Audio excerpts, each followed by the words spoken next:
I'm Jerry, and we are the Military Collectibles Shop. So, welcome. This is our Show of Show After Action Report Edition.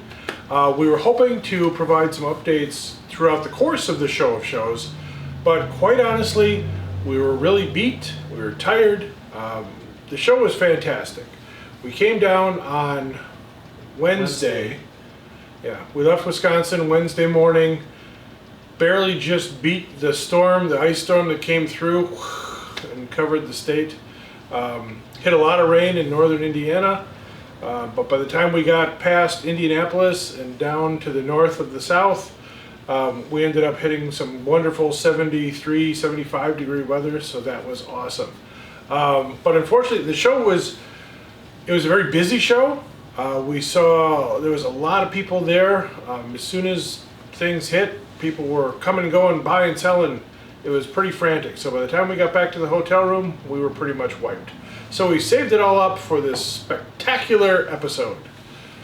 What we wanted to share, well, first off, I wanted to thank all of you people who stopped by our tables and said hi, told us how much you liked the videos, or even the couple of you that didn't really say you liked the videos, but at least said you saw the videos.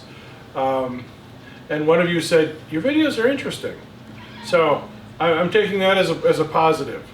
But so no, honestly, thank you for that. And a special shout out to Avery, who made us a very cool Army Air Force patch display art piece with all the different Army Air Force patches from World War II, including the early pinwheel design.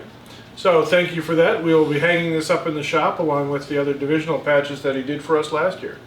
So that was very cool. All right, so we wanted to share with you some of the stuff that we found at the show, because that's what you all want to see. So I guess in general, we didn't get out a lot because it was just Mark and I. We didn't get to shop all that much, but we of course did make it out a little bit, so we managed to find a few things. And generally, we don't buy a lot at the show anyhow.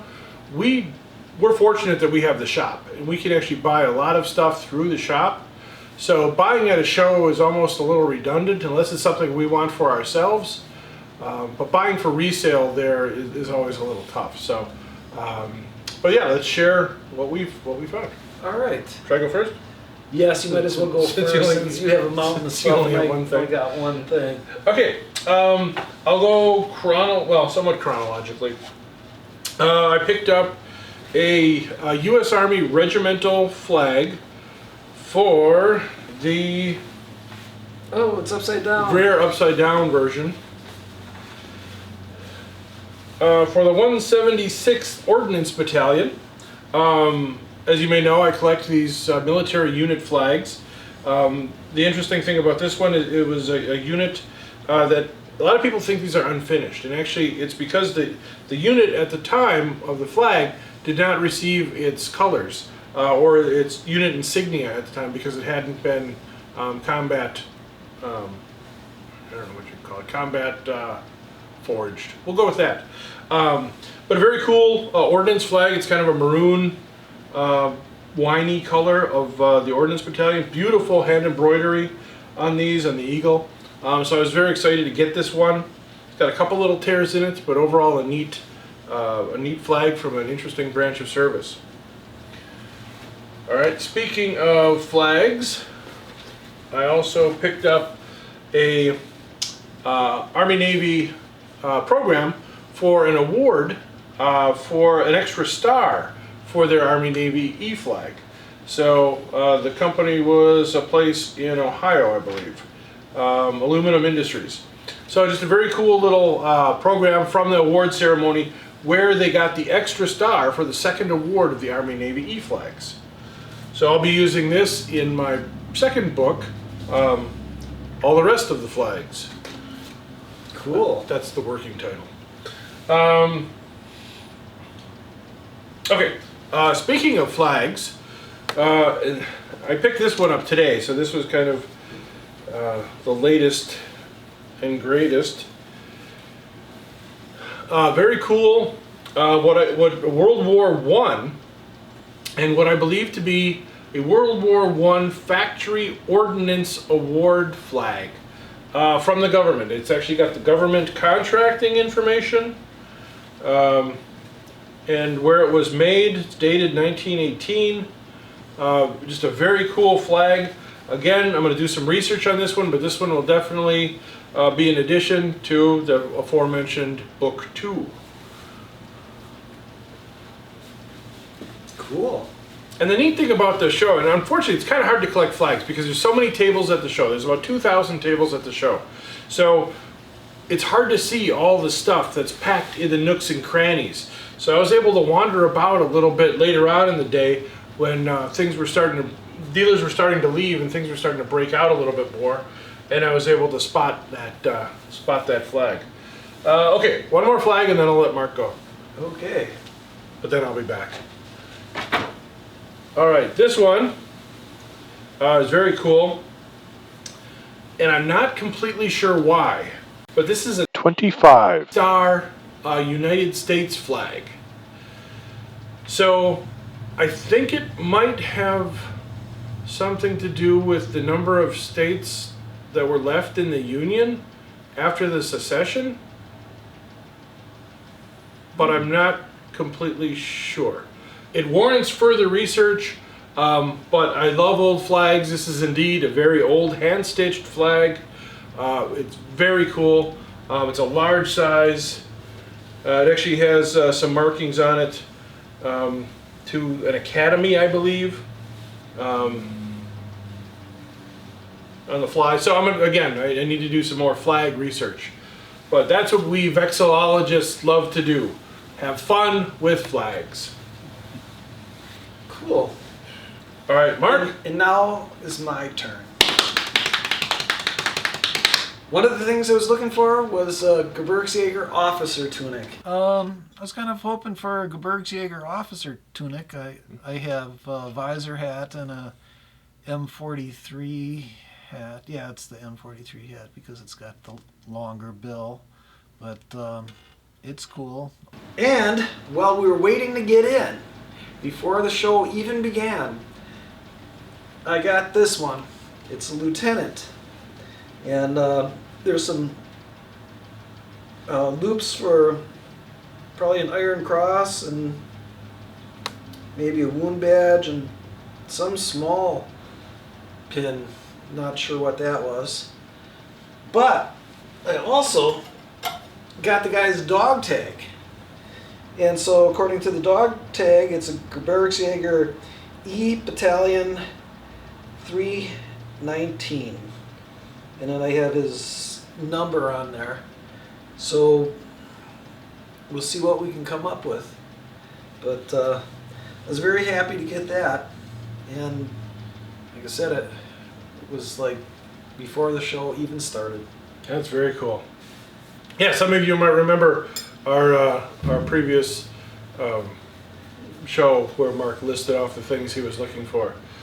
Gebirgsjäger officer tunic, a Mitte SA kepi, and some shoulder boards. Well, I got one of the 3 items. That's pretty good. But, it's good. It's great.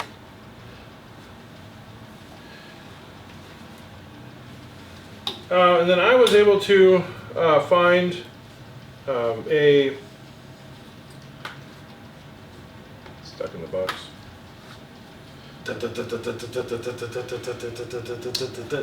It's a Purple Heart medal to an airborne guy who was tragically killed on June 6th, 1944, at D-Day. So very kind of poignant kind of thing. But saving these types of things helps keep the memory of these guys and their heroism alive. In 100 years, people are still going to remember this guy because and what he did, because his name is still out there, and still being spoken. So kind of a rare medal, very historic medal. Unfortunately, a very tragic medal. Wasn't uncommon. A lot of the airborne guys were killed when the planes missed their drop zones, Guys parachuted into the flooded swamps. They couldn't get out of their gear in time. They were dropped too low, cut down by a lot of German machine guns. So a very harrowing operation. But I was very honored to be able to get that and add that to my own collection. Okay. Do we have anything else? Oh yeah, I do. Since you asked. Along those airborne lines, I was able to get from our friend Philippe some actual T5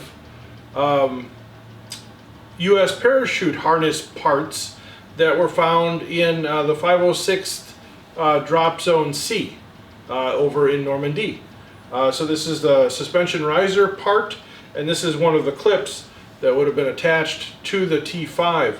The T5 was actually, it was a fine parachute thing that they used in Normandy, but they realized that these were real hard for the guys to get out of. So they eventually came up with a quick release lock thing that they use. So the T5 harness parts are really unique to that particular parachute. So some interesting little bits of that were excavated over in Normandy from the 506th area. I think that's it. Yep, I think that's it. So we had a great time. Again, there was a fantastic crowd.